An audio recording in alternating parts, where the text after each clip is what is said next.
This is day 344. Talk it out. This is not a universally true statement, but conversation usually resolves the issue. I have seen this concept repeated countless times and in many scenarios.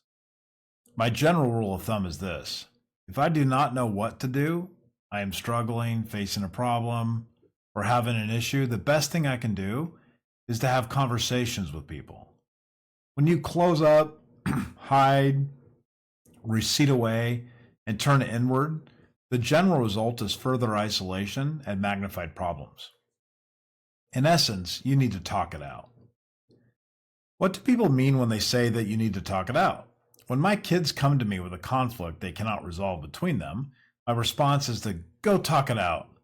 They roll their eyes in frustration and storm away. Yet a few hours later, they magically seem to have figured it out.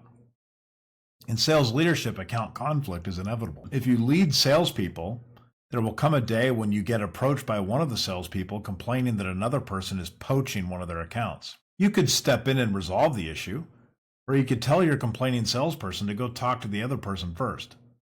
Chances are, when they talk about the situation, they will resolve the dispute themselves. One lesson I learned from a mentor was how to handle complex conflicts in an organization. The challenge here is that two parties can be right at the same time and also be in direct conflict. You see, there are often multiple paths to the same objectives. So you will find that there's conflict when different people are approaching the objective from opposing angles. Now you could, and sometimes this may be required, step in and make a clean decision. Just tell these conflicting parties the way it's going to be, set up new rules, and tell them just to adjust their behavior accordingly. If you do this, you will get rid of the conflict, but you will find yourself constantly in the position of being the moderator and judge in every conflict that comes up in your organization. That may be what you want, but chances are this will get tiring.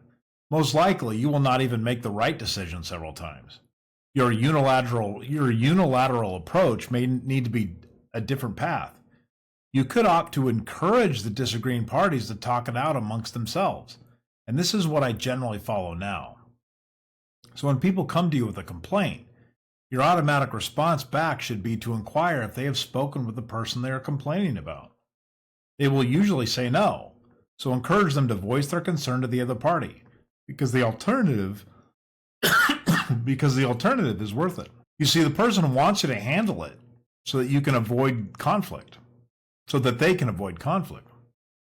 Most humans do not like conflict and therefore will always seek a way out, and you will be their way out. What they need to understand is that if you resolve this for them, the conversation is going to be even more uncomfortable.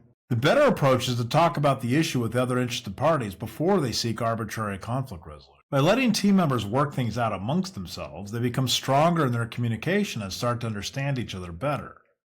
They stop coming to you to solve their conflicts, and they learn to work with each other in a more cohesive team environment. This is a culture-building concept. To learn not to fight all the battles as the leader, but to insist that they battle it out as a group. There is evidence to support the idea that group sessions are practical in cognitive behavioral therapy.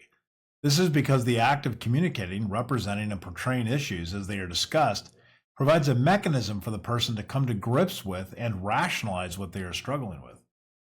This seems to be the same in any group dynamic. The more people talk about their problems, the more comfortable they are or they become in resolving those problems. We are often engaged in activities that require persuasion or convincing others. For example, in an outbound sales occupation, you are constantly in a situation of trying to talk to others into buying your product or service. In my experience, the best way to do that is to talk to people frequently and often. The more you talk to people, the more progress you will make in your sales efforts. People do not just reach out and ask for business, typically. So to get the results you want, you need to find ways to constantly talk to people about their needs and problems. In the end, it comes down to this. Communication is the key to resolving most issues. Whether it's in your personal life, your professional sphere, or within a team dynamic, the more we talk, the more we understand, and the better equipped we are to find solutions. It's not always easy, it's often uncomfortable, but discomfort in communication leads to growth. When we embrace the process of talking it out, We build stronger relationships, resolve conflicts more efficiently, and ultimately create an environment where people feel empowered to solve their own problems.